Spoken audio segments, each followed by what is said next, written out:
Hey guys, so I built my first Shopify store in 2020, and in that year I generated 1.5 million naira. Fast forward 12 months later, in 2021, that same store generated 12.7 million naira. Now you're probably asking, Damini, what changed? Don't worry, that's what this video is about. In this video, I'm going to show you 20 cheat codes that I've learned, that I actually learned the hard way, that has helped me so far in my e-commerce journey to generate millions year in, year out. Number one, spend more time on your product listing pages than you do on your homepage. This is a mistake I used to make back then. I would make sure that my homepage is one of the best pages. I would have video, I would have different collections on the homepage, all these amazing things. The truth of the matter is decisions are made on your product listing page. Your product listing page, or if you're running ads, your landing page or your sales page. Spend the most time optimizing this particular page.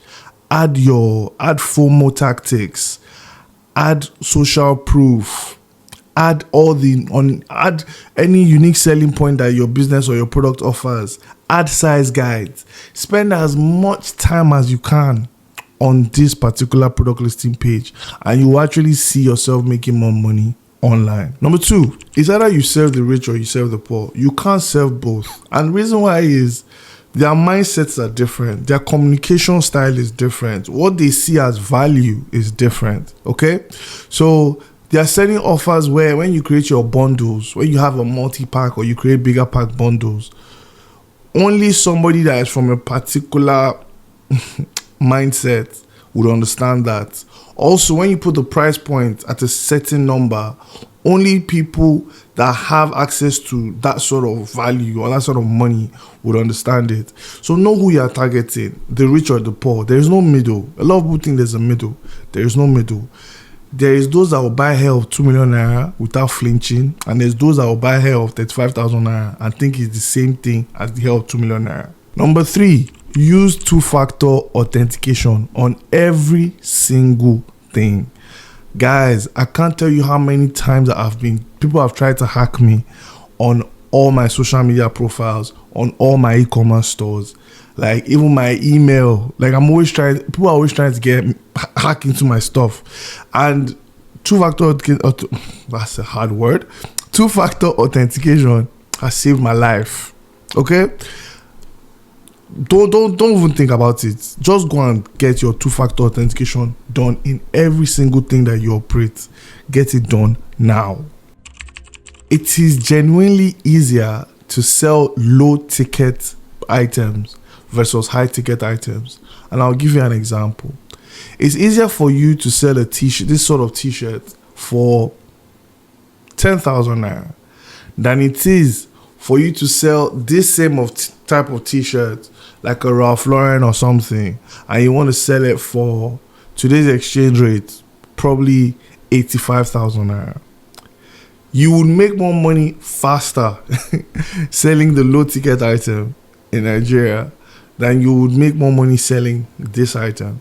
So as an e-commerce business, you can choose to go where the money is. Right? Go where the money is. A lot of people in Nigeria are under a certain wage bracket. So you can just focus your hustle or your grind or your business to target those people because it's easier. Okay? My first e-commerce store, I made some mistakes that I've already spoken about. I was trying to sell to everybody. And some people, when I noticed that some of the products I was selling was moving faster than some of the products I was selling on the other side. So I was like, you know what, let me just focus on this. And it was low ticket products and they moved in volume. Now this one I talk about a lot, right? I won't have videos about it, but you're wasting time on payment on delivery. You are wasting time on payment on delivery. And the reason why I say this is you don't want that kind of customer. You don't want a payment on delivery customer. And here's the, and I'm going to talk about this later on, but the way people interact with your business the first time will determine how they continue to interact with your business. I've showed you guys on this channel how many times I have made millions and I've spent less than 10% on running ads based on how much I made. And that's because I have a lot of return customers. I have a very high lifetime value for my customers. Obviously, I deliver a great service, but there's that. And none of these customers are payment on delivery customers. The way somebody enters your business, right, especially if they enter through the payment on delivery route, they would always expect payment on delivery. And how it typically works is, as a customer begins to build a bond and relationship with you, their order value with you begins to increase. Okay, what that means is, if somebody bought something worth 20,000 the first time, the next time they are willing and ready to buy something worth 50,000, 100,000, 500,000. I have people that have bought goods worth over $1 million from me at once, right? The challenge is, those people, because they did payment on delivery, they would expect that you're going to ship those goods, and then let them pay you later. That's why I said don't do it. It's not worth it. But I have customers that have paid me over ₦1 million, and I delivered 2 weeks after, because I told them that it's going to take me 2 weeks to deliver this. And they were like, sure, no problem. Now, this one is one I struggled with a lot when I first started. I struggled with this a lot. And it's basically, stop calculating the money in your customer's pocket. Don't assume that you know how much they have. You are wasting your time. And the reason why I say this is, people have bar. People have money. People have money. Let me say it again. People have money. Like, I've seen scenarios and situations where, when push comes to shove, people have bar. Okay, obviously, there's the other side of this coin, where there are people that are actually, really, really working hard and not seeing the value of their work being reciprocated or making that amount of money. So those ones, they don't really have much money. But you, as an e-commerce business, so far you know your customer and you've been able to provide value and deliver something that they want and they need at the same time. Do not think in your mind that this product I'm selling to this person, is it too expensive for this person? If you are providing value, high quality value, stop calculating the amount of money in your customer's pocket and use that to determine your pricing. Don't do that. In my e-commerce program, we talk about premium pricing, cost plus pricing, things like that, and which one is better for you, as maybe if you're a dropshipping business, if you are a branded store, all of that. We talk about that in my e-commerce program. If you're interested, join the waitlist. It's launching very soon. Dropshipping is how you start in e-commerce, right? It's your choice. It's one of the best ways to start in e-commerce. However, you can't scale with dropshipping. It's impossible for you to scale with dropshipping. It's building a brand around your product or around your store. So you can build a brand around the product, or you can build a brand around the store. It's building that brand that then makes you grow, that takes you to the next level, that helps you elevate your status, right? That actually gives you that's when you begin to build a business. Because dropshipping itself, it's more like a hobby, like a side hustle. You can't really scale it into a full-fledged business that you can pass on or sell, right? Until you build a brand around that dropshipping business. So dropshipping is how you start, and building a brand is how you grow. This one is very painful, because a lot of people think that there's a solution for it, but it's not. There is no solution for logistics. There would always be logistics nightmares. Plan for it, okay? Plan for it. And when I say plan for it, what I mean by, and I think I've said this before, under promise and over deliver. And this particular mantra in my life has helped me, especially when it comes to logistics. So customers, especially Nigerian customers, this is not something I noticed a lot in the Western world, but Nigerian customers always want to know the exact time, like to the letter, or to the time, or to the meridian when they're going to get their item delivered, which makes no sense. Like, I can't tell you your item is going to be delivered at 12 o'clock. Even Amazon doesn't even tell you that, right? As fantastic as Amazon is. So that's one of the problems. And what I've learned is, and this is how you want to kind of protect yourself.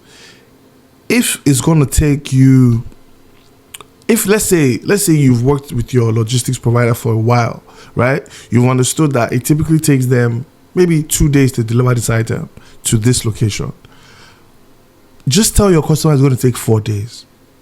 Just tell them it's going to take 4 days. Some customers might complain. Some customers might, make a fuss about it.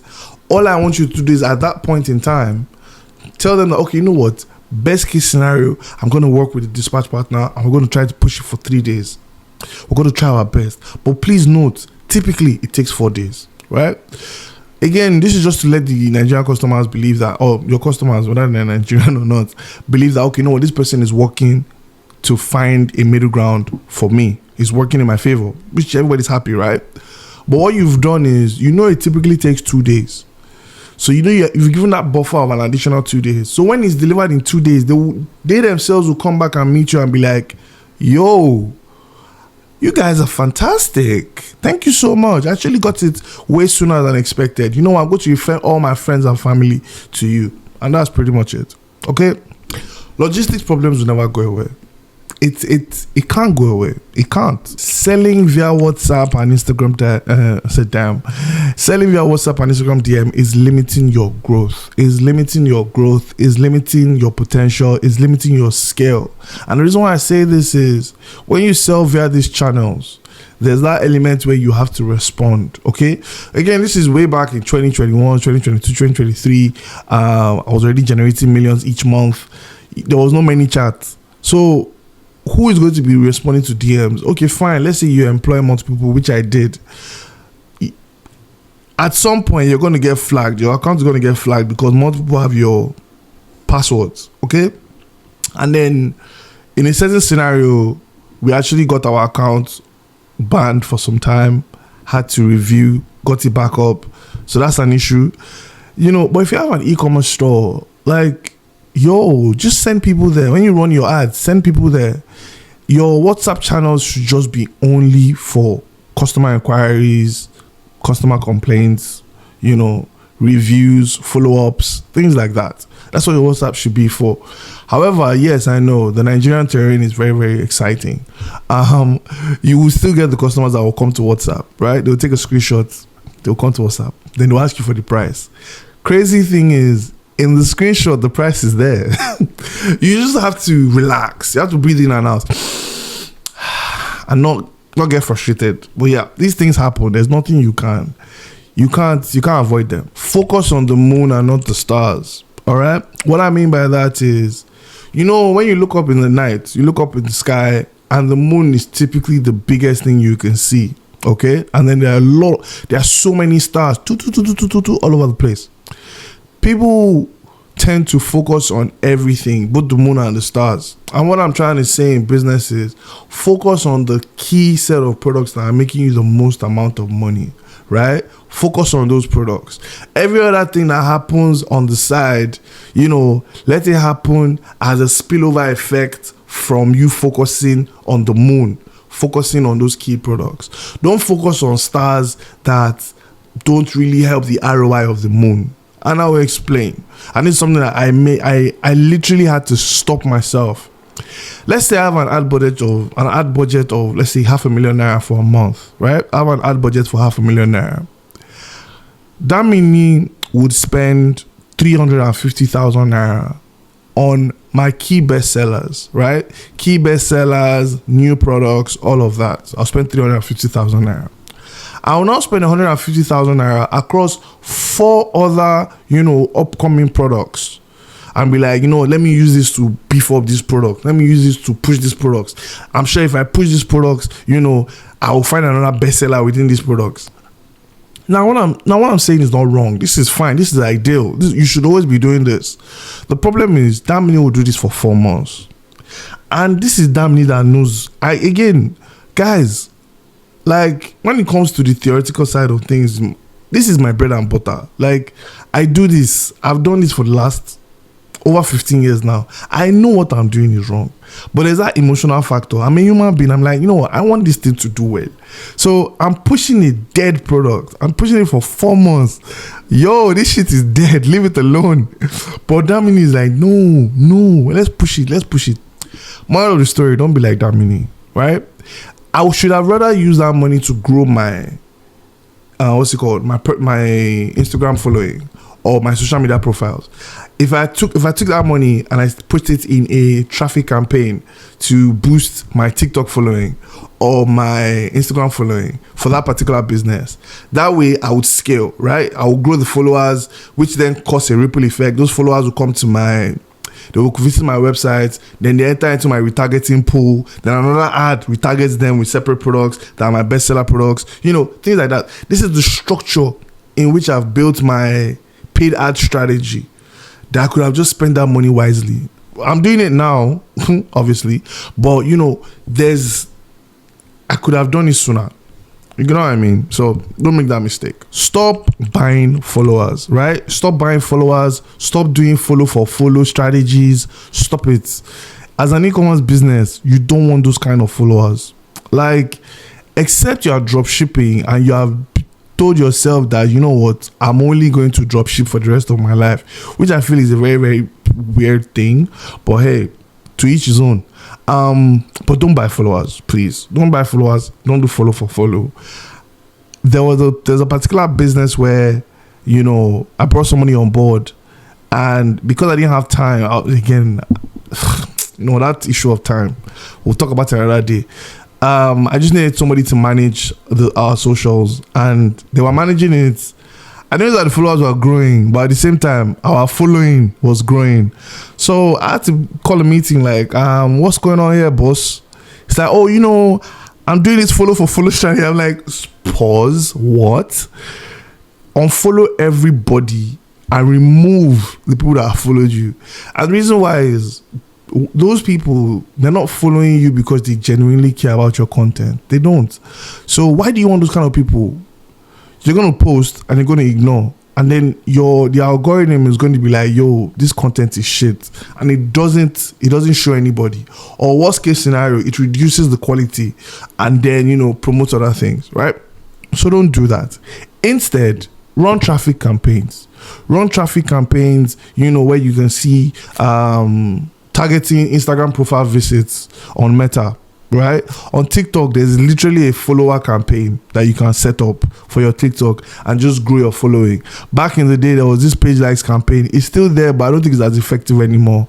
But there was this Facebook page like campaign, and once you put money, it was literally like a cheat code. You just put money, and then Facebook will go and look for people that are most likely to enjoy your content and basically force them to like your page and follow your page, right? So all these social media platforms, they have things like this already that are similar for you buying followers. The only difference is you have to let it work so that it can bring in the right sort of followers that you want. Don't buy followers, guys. Waste of money. So when you're setting up your ad campaign, there's normally this thing that a lot of people don't even pay attention to. They either leave it they leave it ticked based on they think is an advantage, or they don't even know what it is, so they just leave it alone. They don't want to spoil anything. It's called multi-advertisers ads. So basically what this is Meta is telling you that, yo, we're going to put your ads alongside similar content, either based on what you're selling or based on what your target customer is looking at. So what I mean by that is, if your target customer is Damini, for example, right? So Damini is what now? Damini is a marketing genius, loves helping small businesses scale. But at the same time, Damini likes basketball. He also likes football. I'm not going to mention the club I support because they are playing nonsense at the moment. But so this is what my feed is like. Also, I work out. I go to the gym, so you see a lot of fitness stuff, right? So you have all this combination of things on my algorithm. So that's Damini. When your business is running an ad and you're targeting somebody like me, when you have the multi-advertisers ads ticked on, your ads would show alongside other things that Damini is interested in. So let's say you sell jewelry, right? You sell jewelry, you sell watches. As I'm looking at your ad, as I'm scrolling through social media, I'm going to see your ad. I'm also going to see somebody that's selling basketball shoes. I'm also going to see somebody that is selling maybe a fitness program. So that is based on your target customer, right? So it can work that way. The other way it could work is I could see all the ads of people that are selling watches, and your ad will be there as well. So it's based on either the target customer or the series or sets of products. It typically works like that, and that's how I've noticed how it would work. For some people, it might be different, right? But it's not ideal for you. And the reason why I say, well, to be fair, it depends. As a growing business, if you have the best offer in your market, right? If you have the best offer and you sell the best product, again, you are the one that knows the answer to this, then leave multi-advertiser ads on. That way, you can flaunt your shit. You can talk the walk. I be walk the talk. How then they talk out? Something like that, right? Nobody else can compete with you. Basically, you are the market. You are the number one dog in that market. So you can set your multi-advertiser ads on. You can leave it on. If you know that you don't have the best product, or you don't have the best offer, or people will challenge the cost or the price of which you put your product, please don't leave the multi-advertiser ads on. Toggle it off. Let it not sit alongside other ads, because whether you like it or not, we all do it. We all compare, right? We all compare. The people that don't compare are the 1%, because they don't even buy things that have comparisons. Somebody that is buying a Lamborghini most likely has a Ferrari. You know what I'm saying? But you and I that were selling maybe toothpaste, or not toothpaste, we're selling maybe body cream or beard oil, for example, right? And we know that Mr. Lagbaja's beard oil is also the same beard oil we're selling. We just remodeled it. Toggle the multi-advertisers, don't leave it on. Remove it, take it off. If you have any questions about this, let me know. I also do like a whole walkthrough in my e-commerce program about this whole multi-advertiser ads, how to set up your Facebook ads, all of that, meta ads, I keep calling it Facebook ads, how to set up your meta ads and all of that in this e-commerce program. Again, if you're interested, join the waitlist. To make more money, you're gonna have to spend more money. This is the truth. It's the truth.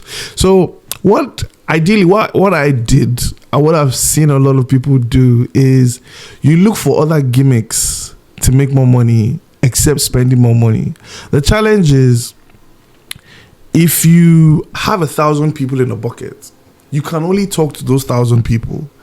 You that's it. You only have 1,000 people. Out of those 1,000 people, let's say 10% of them convert, right? Which means 10% of them buy your product. You have 100 people, right? You now have only 900 people to target. Those 900 people have decided, they've made up their mind that, you know what, this is not for me. Either it's too expensive or they just don't like your brand. So they've gone somewhere else, which is fine. A 10% conversion rate is ridiculously high. So the fact that you even got 10% is fantastic. However, you need to spend more money on paid advertising to bring more people into your bucket. All right? You need to bring more people into your bucket. And to do that, you need to spend more money to make more money. It's really that simple. Always collect emails. So remember this example I just gave you, like you have a bucket, 1,000 people. Do you have up to 1,000 emails? Do you? Like, do you have up to like 1,000 relevant active emails? Do you? Because, like I said, 10% conversion rate is ridiculously high. And one of the best ways to get ridiculously high conversion rates is by sending emails. Emails typically convert better than paid advertising, right? So you need to look at it as sort of literally filling up a bucket. Your paid advertising is what you use to fill up your buckets. You bring new people into your business, right? Those new people, they go from cold audience to warm audience. Your email or your email strategy is then used to turn them from warm audience to hot audience. So basically, always collect emails. So the next one obviously is you always sending emails. So always send emails, or if it's WhatsApp messages because you have their phone numbers, always send WhatsApp messages, right? And my favorite email hack is something I learned from Nigerian banks. So if you don't open your Nigerian bank emails, you might not understand what I'm saying. But if you notice, they don't give you a lot of waffle. They don't talk too much. If they have a event coming, the email is the banner of that event. Bam! They don't say, hey, with your name, just hope you are doing well, our origin story, what we've been up to. They don't give you all those fancy details. They just tell you that, yo, this is coming up next week, webinar, bam. That's it. And that's exactly how you want to send your emails. It could be, actually you giving people updates that, oh, this is what we got up to last week. Oh, this just came in. Or, Ramadan, happy Ramadan. And that's it. Just make it into a template that you can easily send out. Maybe it's your promotions, maybe it's some behind the scenes information, maybe it's industry reports that are relevant to your business or the products you sell. Maybe it's an update. Maybe again, petrol is going up, so price of petrol is going up, so your prices are going up as well. These are things that you can easily turn into a template and easily send out. And I'm talking about Meta, by the way, or any other digital platform that you're running ads. It's just like you putting up a billboard on the middle of the express with no call to action, no direct impact.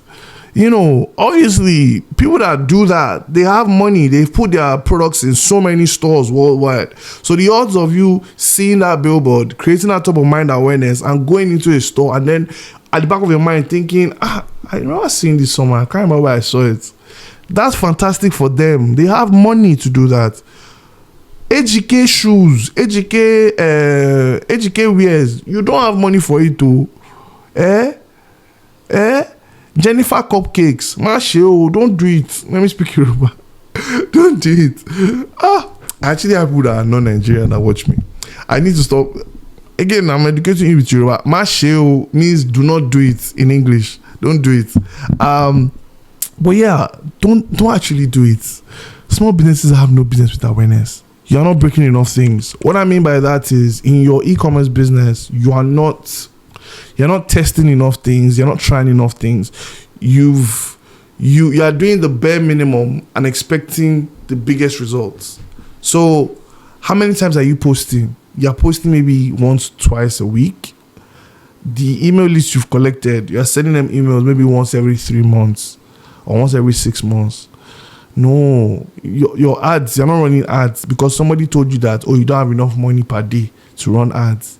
See, that ads one, even if it's just 1,000 naira that you have, put it inside, press play and see what's happening. See what will break.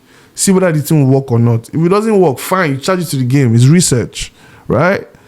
Like, you're not doing enough things. The reels you're posting in only one type of reel, or you're posting only one type of static image. Try different. As a small business, you have to try different things. You have to try different things. You have to look for different sparks so that you can begin to make some sales, move volume. You're not breaking enough things. You're in your comfort zone. You're playing. You're not pushing your limits. You're not pushing the boundaries. It's when you break things, you will not be like, oh, this thing, it's bringing in money, oh. That's how you find these things. If you don't break enough things, you will never find them. So you've broken so many different things. You finally found one that did not break, that is actually working. Don't just do it once or twice and then stop. No. See, you push it to the max. You push it to the max, guys. You do the most. You milk it. You suck it dry. And then when it's dry, you know what you do? You break more things. And see, this is business. It's how it is. It's like, so it's like playing Candy Crush. Let me use Candy Crush because I feel like Candy Crush is a good game that everybody has probably played or heard about. You continue to try different things, and then it works, you get to the new level. It works, you get to the new level. Some people say Candy Crush has an end. I've never played it to the point where I got to the end. So I personally don't think it has an end. But basically that's it. That's business, that's life. Right? Once you see what's working, you don't stop. You hammer time. Push it to the max. Now this one deserves its own video, right? But you only need 1,000 customers. Getting that 1,000 customers is easier said than done. I agree. I honestly agree. I get it. In one of my e-commerce stores, we have about, I think, 2,700 and something customers at the moment. And that e-commerce store can pretty much run on autopilot without us running ads anymore. Because you just have those 1,000. And obviously, because of what we said on our e-commerce store, that's also a reason why. But yeah, you only need 1,000 customers. Once you have 1,000 customers, you have a successful business. The way e-commerce is, it's very low touch, right? I don't need a lot of people involved in my e-commerce business. But the truth of the matter is, you can't do it alone. Yes, you might not need a lot of people, but as your business grows, you probably need somebody to handle your communication or customer service. You probably need somebody to handle your operations, your production, things like that. You know, as your e-commerce business grows, you want to actually become a CEO, a director, right? A director doesn't involve himself in the day-to-day. It doesn't involve himself in the tactics. A director is more strategic in thinking. You think long-term. You see the future. You plan ahead. You know, things like that. So you can't do it alone. As your business grows, begin to understand that you can't do it alone and you shouldn't do it alone, and begin to plan into bringing people into the business, right? I have like a video where I talk about building your first 100 million naira e-commerce brand or business and the team you would need for that, barest minimum. I'll tag that video here so you can watch it. And also, if you want to learn how to start your own e-commerce business, or you want to learn how to even grow your e-commerce business to maybe your first 10 million naira per year, your first 25 million naira per year, or your first 100 million naira per year, I have a playlist that you need to walk through step by step. Go and watch it.